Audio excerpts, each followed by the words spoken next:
Bonjour, bonjour et merci d'être là pour ce programme. Une fois n'est pas coutume, aujourd'hui à Miraba Africa, je reçois un de mes collaborateurs dans le grand projet ENG Consulting. Vous serez surpris, vous allez certainement vous demander d'où il sort, mais sachez que c'est quelqu'un qui travaille avec moi dans l'ombre pour tous les différents projets de ENG Consulting sur le sol turc.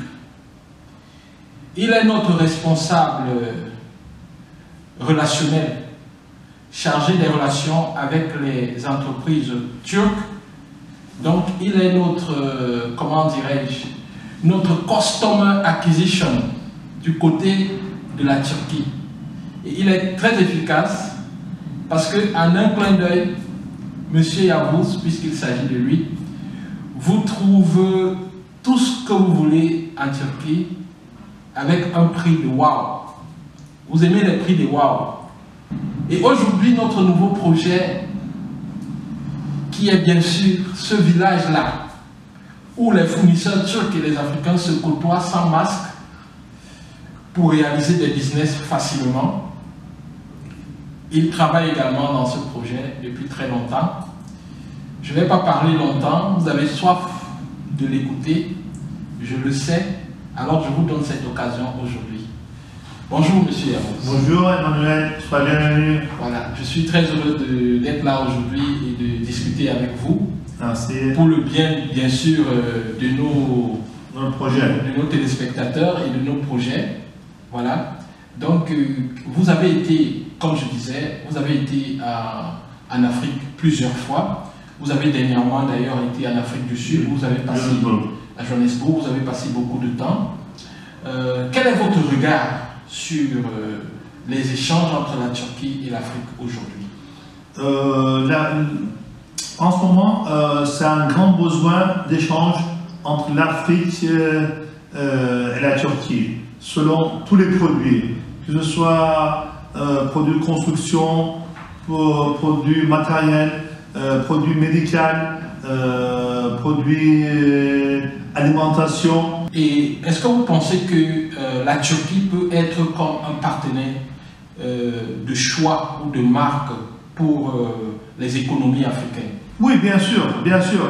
La Turquie produit la bonne qualité, la haute gamme sur le textile. Ça, c'est incomparable contre la Chine. Nous avons beaucoup de clients dans toute l'Afrique. Tunisie, Maroc, Congo. J'ai beaucoup de clients sur Congo, Cameroun, Gabon. J'ai plein de clients sur Gabon. Là, dernièrement, il y a une cliente qui est venue. Elle a acheté tous ses produits de construction chez nous.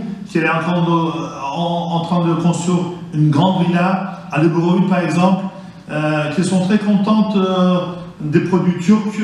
Voilà, parfois comparé, je ne veux pas dire d'autres pays ici, mais c'est la qualité, quoi.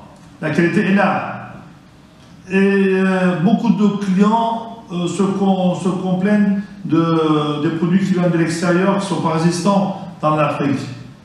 Ah, je comprends très bien.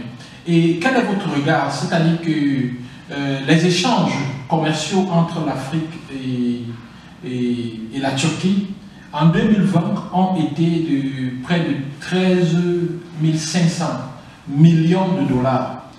Et ça a été une baisse un peu par rapport à 2019. On peut dire que c'est peut-être dû à la pandémie. Oui, à la pandémie, c'est pas ça que la pandémie. Pensez-vous qu'en 2021, le volume des échanges qui a été de près de 14 millions, j'ai dit 13 500, on peut arrondir à 14 000 millions de dollars dans les échanges entre la Turquie et l'Afrique. Pensez-vous qu'en 2021, ces échanges pourront augmenter? Ça va multiplier. Ça va multiplier, tu veux dire que pourquoi? Parce que nous avons une grande demande de l'Afrique, de tous les pays. Mon client de Bénin, là, il a un grand sur une assemblée des hommes d'affaires, par exemple, qui va venir là le mois prochain. Un conteneur de matelas. Deuxièmement, j'ai une autre cliente de Cameroun. On a acheté un conteneur de 40 pieds, des produits d'organisation pour le mariage, plus les meubles, plus les marmites. Après, j'ai un client de Gabon. Donc, vous estimez que en 2021, les échanges vont se multiplier, c'est ça? En deux. Par deux au moins. Par deux au moins. Okay. Parce que le président turc a fait beaucoup de choses pour l'Afrique et aime que la Turquie fait des grandes affaires avec l'Afrique, en même temps se développe l'un des autres. La Turquie a un grand savoir-faire et ça, le président aime partager avec tous les Africains. Pourquoi? Dès qu'il était le Premier ministre, il a invité les 55 premiers ministres de l'Afrique à Istanbul, à Ceylansaray, le palais de Ceylansaray, dont il a fait une grande conférence. Voilà, il les a invités entre la Turquie et l'Afrique pour que les affaires, les relations se développent. Ok. Merci beaucoup, Monsieur Yavuz, de nous avoir accordé votre temps. Donc, nous restons ensemble, nous restons connectés. Et est-ce que vous avez juste un dernier mot à dire à tous ceux qui nous suivent en français, parce que on ne va pas parler turc, quoi. Vive l'Afrique! Nous sommes un grand team, Inch'Allah. On va bien réussir. Merci et à très bientôt. On se retrouve pour la suite de nos programmes sur la chaîne. À bientôt. Au revoir. Bye bye. Au revoir.